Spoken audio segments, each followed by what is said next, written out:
Sai Ram. During a Trayee session where Swami calls in all the students and staff and the teachers into his own residence in Whitefield, Brindavan, Bangalore, Swami, while sitting on the jhula, asked a question which was open to all. The question was, who is Swami? Now, different boys raised their hands and different answers came up. Swami, you are God. Swami, you are our mother and father. Swami, you are the Guru, the Jagat Guru. Swami, you are the one who generates and destroys this whole universe. You are the ultimate. And Swami kept nodding his head to say no. Not that these answers weren't true, but these were not the answers that Swami was looking for. That was the time when a high school boy, Ajay was my classmate. We studied in school and the Sathya Sai Institute of Higher Learning together as batchmates for more than 5 years. At that time, Ajay was a new student and he had just joined the school. He raised his hand and he said, Swami, you are the indweller, you are the conscience. Immediately, Swami's eyes lit up. He said, look, this little boy has got the correct answer. Swami is the conscience. Swami is the indweller. Naturally, Ajay was elated. He was so happy. His answer had been chosen from the many answers that had been given by many senior students and many elders as well. And with that, Swami began a discourse. He began to speak about the conscience. And a couple of times during the discourse, Swami referred to the conscience by saying, as this little boy said, the conscience, and went on. So this made Ajay feel even more happy, even more thrilled. He was feeling on top of the world.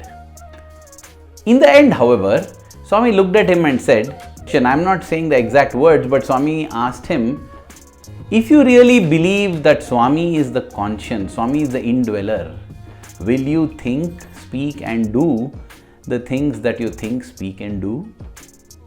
And with that, the session ended.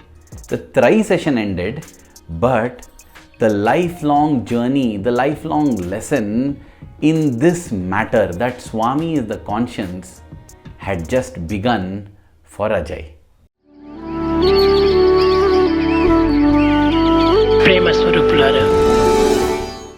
Completing his schooling at the Sri Sathya Sai Higher Secondary School, Ajay moved on to the Sri Sathya Sai Institute of Higher Learning, where he took up a Bachelor's of Science in Biosciences. This episode of Swami being the conscience, the indweller, was possibly forgotten, relegated to the pages of his diary. Now, in the institute, he wanted to join the music group because when you're a singer or a member of the music group, you get many chances with Swami, many opportunities to interact with Swami. But to join any music group, there are multiple music groups. One is the main bhajan group, that is the most coveted one. Other than that, you can join the institute brass band. There are also other bands, the Nadaswaram band, different musical groups are there. And Ajay applied for that. And in order to qualify, you have to pass what is called the MAT, M-A-T, Music Aptitude Test. After the Music Aptitude Test, the different boys were sorted into different groups and all of these had to be personally vetted by Swami. So the warden, Shivashankar Sai sir, took up all these profile cards of these students who were selected to various groups and showed them to Swami. When Ajay's profile card came up, the warden said, Swami, we have decided to put this boy in the institute brass band. And Swami said, that's very good. That's the right place for him. Now Ajay, who was witnessing this, felt very, very happy because Swami was giving special attention to him. Swami then went on to say, his parents always encouraged him to sing bhajans and join the music group, but then he doesn't sing that well. Now it didn't matter. For Ajay, it didn't matter what Swami said. As long as Swami was speaking about him, that was enough. That is an amazing feeling. There was once a person who came running in the village and said, "Come here, everyone, come here, listen. The king spoke to my son, the king spoke to my son." And the whole village gathered. What did the king say? Well, my son was on the road and the king said, "You fool, get out of my way or else the chariot horses will trample upon you." It does not matter what the king said. The king said. And this Swami is the king of kings. He is the emperor of emperors. So Ajay was very happy that Swami was speaking about him. But then came the sentence that hit him very hard. Swami said, he cannot sing because he lacks the inner connection with me. Immediately, Ajay's thoughts went back to that day in Trayee, Brindavan, when Swami had asked him the question, if you really believe Swami is the indweller and the conscience, will you think, speak and act the way you do? And that set him thinking. He joined the university brass band and he got many opportunities of taking photographs with Swami, interacting with him. But then this question was always there in the back of his mind. Am I connecting with Swami internally? Fast forward a few months later into the course, he was almost completing his Bachelor's of Science in the Sathya Sai University. That is when he had a bad fall and he had a ligament tear in his leg. Because of this, he could not walk, he could not sit properly, he could not even sleep. The pain was so much. The worst was the fact that he could not join everyone in darshan. Many days he even missed darshan, unable to go because of his ligament tear. This is what made him feel so bad. And suddenly one day, a student comes running to him when he's sitting in the hostel during darshan time and tells him, "Ajay, Swami is asking about you. You should come to Mandir. We will take you." Oh, what a thrill. He thought that this is going to be his cancer cancelled moment. You heard of cancer cancelled moment, right? When Swami just says cancer is cancelled and that's it, it's gone. There are many such amazing stories. One such is at this link above. Do watch that story and enjoy it. So Ajay thought his cancer cancelled moment had come. So he rushed to the mandir and he was sitting on a chair waiting for Swami to come. He was so sure Swami will come and speak to him. After all, he inquired about him, right? But Swami just passed by him without even looking at him. And that was it. He was so crestfallen. Swami went on to speak about Ajay to Dr. Safaya, who was the director of the super specialty hospital in Puttaparthi. He spoke about Ajay to Ajay's friends, to Ajay's teachers, but not to Ajay. And that hurt Ajay a lot. And he was wondering, why Swami, why this? He got his answer shortly. Because in his presence, within his hearing, Swami asked, how did this happen to this boy? And the description was given. Of course, Ajay would have loved to share it with Swami, but Swami didn't give him the opportunity. But when it was narrated to Swami how this happened, Swami said, no. He fell because he has got eyes on his head. Too much ego. Doesn't see where he is going. That's why he fell. Wow. Now that hurt a lot. Ouch. And so, crestfallen and sad, Ajay went back to the hostel. And this continued for a month, for 2 months. Swami ignoring him in mandir whenever he went. The leg not healing. At the same time, Swami speaking about him to the doctors and to the teachers and other students. Ajay could not even get angry on Swami saying that you don't care for me. But then, I am not receiving your attention. Swami, please speak with me. That was when Ajay was forced to develop the inner connection. Dear brothers and sisters, Swami came down on earth in this beautiful physical form. But in my humble opinion, one of the chief purposes, chief goals of the Sri Sathya Sai avatar is to ensure that each one of us develops that strong inner connection with him. In fact, Swami says, I have come to repair the royal highway that leads man to God. But then, sometimes when the highway needs repairs, I take a detour. I don't travel on that road. It is not because I don't like that highway. It is because I want to give a chance for the repairs to proceed fast. And so when we feel that Swami is ignoring us, Swami is not responding to us, let us remember that Swami is allowing us to get repaired. It is a time to repair and prepare this inner connect with him. And that was what was happening with Ajay. He craved, he yearned, he pined. He was like, Swami, please, Swami, please. Swami, please talk to me. Swami, please respond to me. The ligament tear got worse, and finally it was decided that a surgery had to be done. A painful surgery took place, but for Ajay, more than the pain in the leg was the pain in the heart. That pain was unbearable for him. And he got soothing balm one day when Swami came up to him and instead of talking to others, spoke directly to Ajay. Swami asked Ajay, does it hurt a lot? Wow! Ajay felt so good. Swami was speaking to him. He felt so happy. But then again, this body consciousness, this mind consciousness, they are so strong. They draw us away. That is what is ego. Ego doesn't mean having pride. Pride is an expression of ego. Ego means identifying with the body and not with the Swami within. Swami was asking him whether it was hurting because Swami knew he was hurting. Because he had yearned and craved for Swami, he was hurting in his heart. But in that joy, Ajay again forgot and he said, yes, Swami, the leg pains a lot. Oh God, I can't even walk with the crutch. It is possible that Swami asked him about the pain in the heart and he spoke about the pain in the leg, pain in the foot. Oh my God. And Swami turned to him and said, if it is a leg, then don't worry, just chop it and throw it in the Chitravati. And Swami just smiled and walked on. It was a joke. Ajay was happy that Swami smiled. He was also happy and he smiled.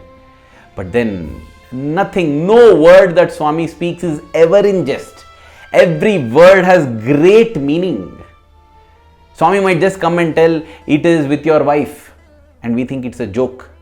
But it is not, as a brother discovered. And that story is there in this link above here. You can go and enjoy that. So Ajay began to think on the words that Swami had used. Cut and throw your leg in the Chitravati. Chitravati is a river that flows in Puttaparthi. And Ajay again realized that, hey, I'm again going back to this ego. Focus on the body. I need to focus. Swami, why did he speak to me? Not because of the leg injury or because of the pain or the surgery. He spoke to me because I connected with him within. And again I missed the point. No, I shall connect with him. And then began his constant practice. You require to do this constantly. Otherwise, we can slip. That is why Swami would say awareness is important. But more than that, you need constant awareness. More than that, you need constant integrated awareness. I recollect my own personal example, my own personal experience related to this constant integrated awareness, and I thought that I am as great a devotee as Arjuna. That humbling experience is recorded at this link above. You can enjoy that. But then, continuing with the story, Ajay began to focus on this inner connection. And he knew that he had to get this soon. Swami also knew that he had to get this soon because he would be now graduating. He would have to leave the portals of the Sri Sathya Sai Institute of Higher Learning. The time that we get to spend physically with Swami or in pilgrimage places or during retreats or during satsangs, all this time is a way to build this inner connection with Swami, strengthen that inner connection with Swami, because ultimately all of these will go away. The inner connect with him will remain. And Ajay did this, and his destiny took him to the United States of America, where he was doing his further studies. It was the year 2007. He used to go to university in the city of Minneapolis, and he used to drive down there every day and come back. All this while, his focus on the spiritual front is to develop and strengthen that inner connection with Swami. And one day, he heard Swami speak. Not in Puttaparthi, not in Brindavan, from the inner recesses of his heart. And it happened in the most amazing manner, most unbelievable manner. He was driving back home from his college. He used to stay in uptown Minneapolis in the state of Minnesota and in the United States of America. And as he was driving, he saw that the light changed from green to orange, which means in a few seconds from now it would change to red and he had to stop. Being a defensive driver, he would usually stop. But then, very distinctly and clearly, he heard a voice from within which said, "Step on the accelerator and go." Step on the accelerator and go. At that time, he didn't know it. But that was Swami, the voice of the conscience. And so uncharacteristic of him, he actually stepped on the gas instead of slowing down, became much faster, drove through the orange light before it turned red, and went on. But immediately after doing this, he felt satisfied that I listened to that voice.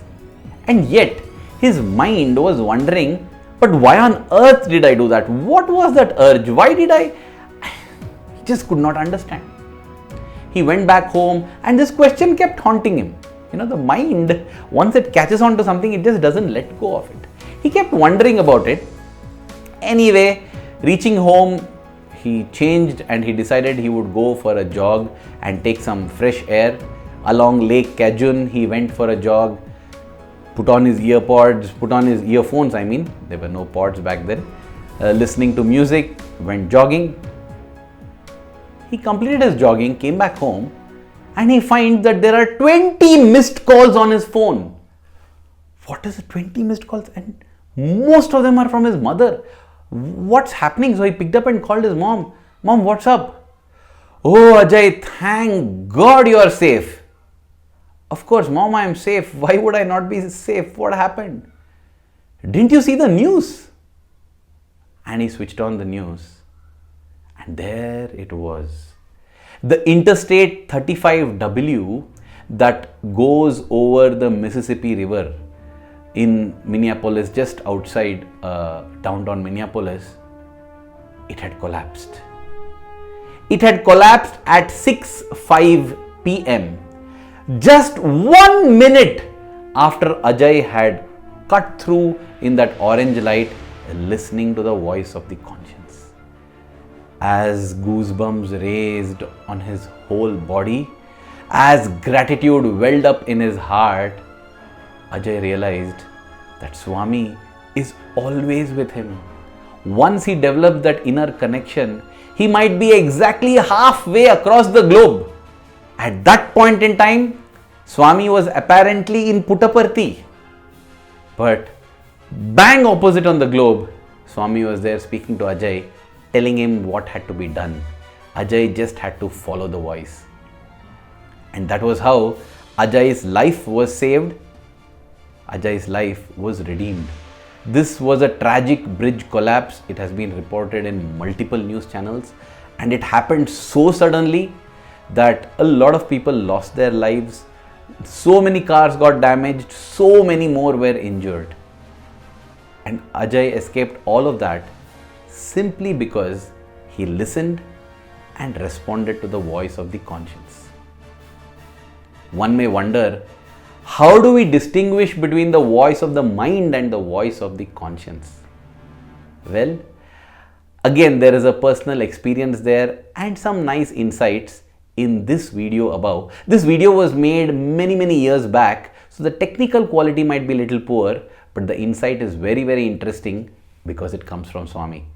Well, today Ajay is a very successful entrepreneur. He has set up his own company. He's a co-founder. He's a CEO of a biotech company. He's a serial inventor. He does amazing things. And when you express admiration towards that, he tells me, Arvind, all of this doesn't matter. What matters is we have a connection to Swami. When that connection is there, everything becomes successful. If that connection is not there, whatever we might have in life, we are not successful. I consider myself successful only because I feel I have developed to some extent an inner connection with Swami. Dear brothers and sisters, Swami, as he himself said, is the indweller and the conscience. That is the perfect definition that Swami liked, and that is the perfect definition that we should strive to achieve. May we constantly do our sadhana, may we do our service, may we do our study in the focus to build that inner connection with Him. And may the love that we have in our hearts for Him keep growing stronger every passing moment. Thank you. Jai Sai Ram.